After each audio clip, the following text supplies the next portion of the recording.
Let's see what's cooking today. Spike's breaking bread. You're gonna want more.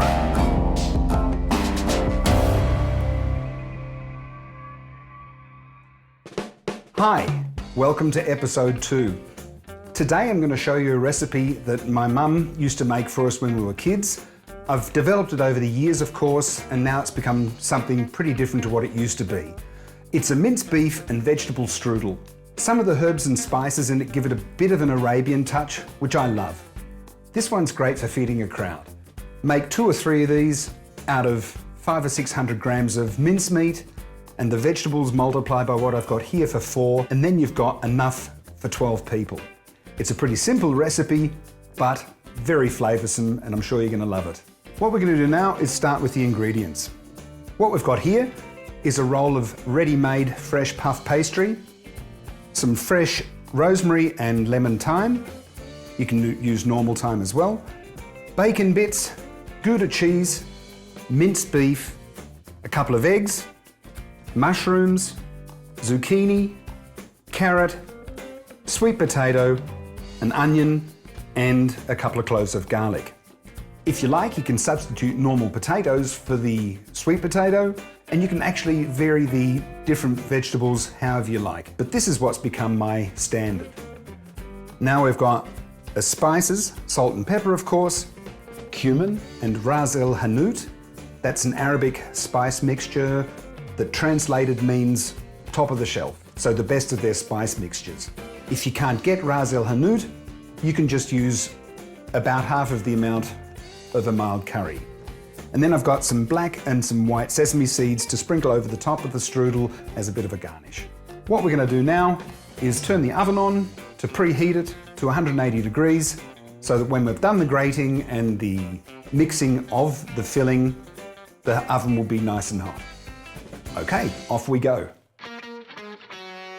So what I'm definitely not going to do is bore you with footage of me nearly scraping off the tops of my fingers whilst grating the veggies. But rest assured, there's no meat in the bowl yet. This is how I chop up the mushrooms. Chop them up into cubes. And don't forget, you can use the stems as well. Strip the leaves off the thyme by holding onto one of the sprigs and pulling with your thumb and forefinger down the stem. The same goes for the rosemary. Chop that up and sprinkle it over the mixture. Add the mincemeat, crack an egg into it, sprinkle in the spices,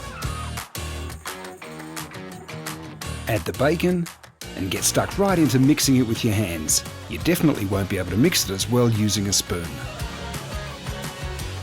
Roll out the pastry and spoon the mixture onto it.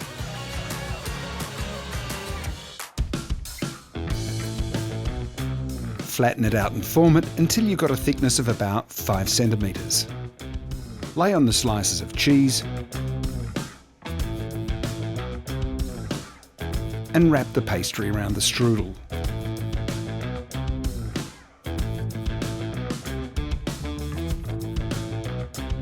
You can twist up the ends of it and fold them over the top.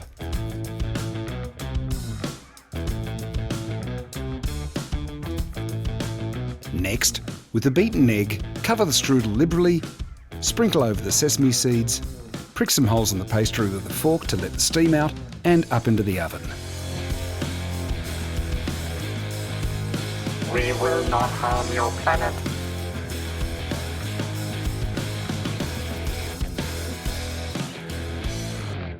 After about 45 to 50 minutes, depending how thick you've made it, it's ready.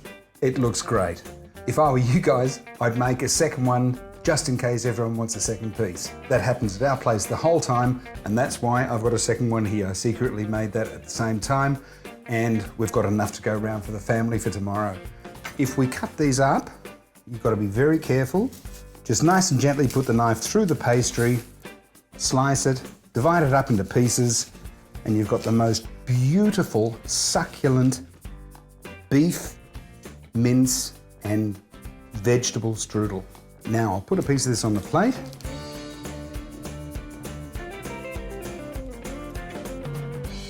Have a look at that. Beautiful. At our place, everyone fights for the end piece because there's more cheese and more pastry up there. So there you have it.